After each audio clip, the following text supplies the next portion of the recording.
اعوذ باللہ من الشیطان الرجیم، بسم اللہ الرحمن الرحیم۔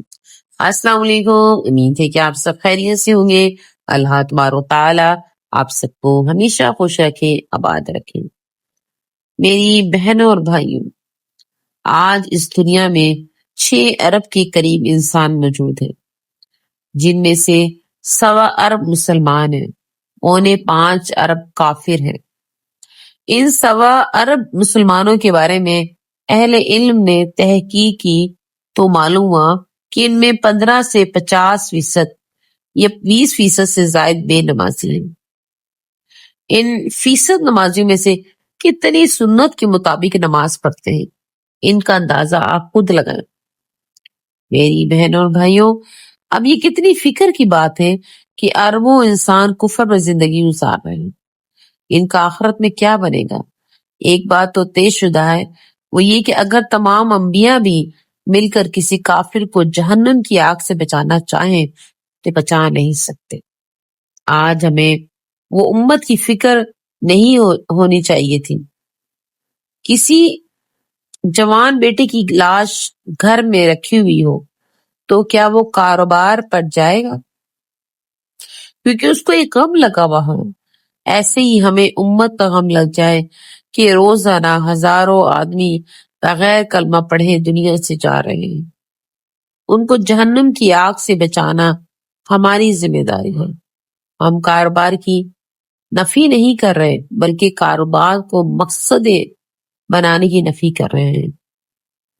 ایک اللہ والے نے فرمایا، خنجر لگے کسی کو تڑپتے ہیں ہم امیر، خنجر لگے کسی کو تڑپتے ہیں ہم امیر، سارے جہاں کا درد ہمارے جگر میں ہے۔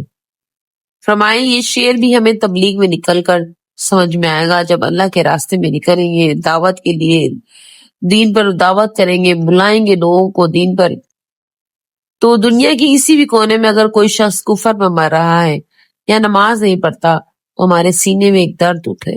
اس لیے کہا گیا ہے کہ اللہ کا سب سے محبوب بندہ وہ ہے کہ کسی کو کانٹا بھی چبھے تو اس کو درد محسوس ہو کہ میرے بھائی کو تکلیف ہوئی ہے۔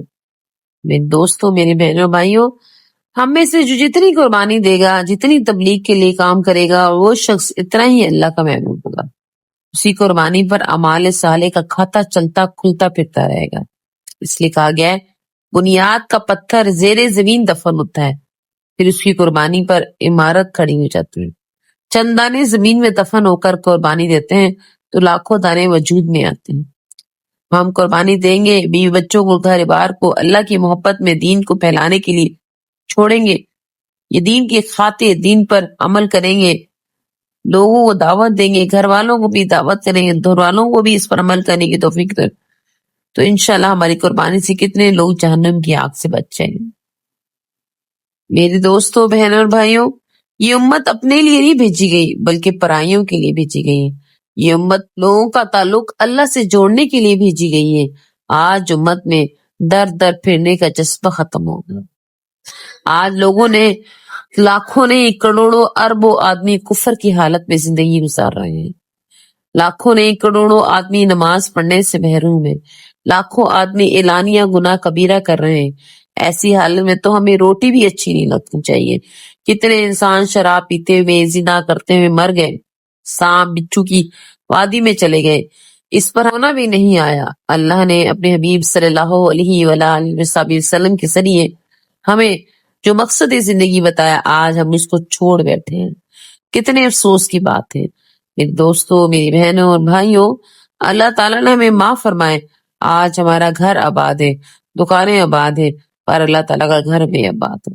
اب مساجد میں ایسی فضا ایمان کی کمزوری کی وجہ سے بن چکی ہے کہ اب اذان کے وقت مساجد کھلنے لگی ہے۔ آج ہمارے گھر کا پلستر ہوتا جائے تو سب فکر کرتے ہیں کہ اگر گھر میں پانی نہ ہوا تو سارا گھر فکر میں لگ جاتا ہے، لیکن اگر گھر میں کوئی نماز نہیں پڑھتا اس کی فکر نہیں ہوتی۔ اب میں آپ کو ایک واقعہ بیان کرنے لگی ہوں جو حقیقت پہ مبنی ہے۔ کراچی کے ایک نوجوان جس کا نام فیضان تھا، اس نے رائے میں 4 ماہ لگائے، اور جب محلے میں واپس ہوئی تو دیکھا کہ لوگوں کی اکثریت بے نمازی ہے۔ چنانچہ اس کے دل میں درد اٹھا، وہ در در پھرتا، خود لوگوں کے پاس چل کر جاتا، ان سے فکر و آخرت کا تعلق، ماں اللہ کی باتیں کرتا۔ ایک دن اس کی والدہ کہنے لگی، بیٹا تیرا تو عجیب حال ہے، تجھے نہ کھانے کی فکر ہے نہ سونے کی، تو ہر وقت گشت کرتا رہتا ہے، اور بھی 4 مہینے لگاتے ہیں، وہ تو ایسے نہیں ہے۔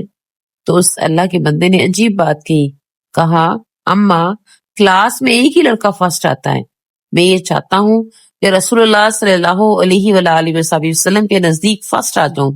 خیر وہ نوجوان لوگوں پر محنت کرتا رہا۔ پھر اللہ کے بندے کے سال کی بیرون ملک نائجیریا میں تشکیل ہوئی۔ الحمدللہ رائمنڈ سے ہر سال 200 کے قریب جماعتیں ہر سال بیرون ملک کے لیے نکلتی ہیں، جو کہ دنیا کے کونے کونے میں پھر پھر کر اللہ کے نام کو بلند کرتی ہے۔ اور 4.5 ماہ کی بھی الگ جماعتیں نکلتی ہیں۔ ایک سال ملک کے اندر کی 100 جماعتیں رائمنڈ سے نکلتی ہیں، جو ملک کے کونے کونے میں در در پھرتی ہیں۔ ان کے نتائج ان کی محنت ہے، ان کو خدا کی قسم صرف تبلیغ میں نکلنے والا ہی سمجھاتا ہے۔ جو اس محنت میں نہیں لگا وہ اس محنت کے صحیح نتائج کو نہیں سمجھ سکتا۔ خیر وہ نوجوان سال میں نکلا، پھر یہ جماعت واپسی میں حج کرنے بیت اللہ پہنچی۔ اب اللہ کا کرنا ایسا ہوا کہ وہ نوجوان بخار میں مبتلا ہو گیا۔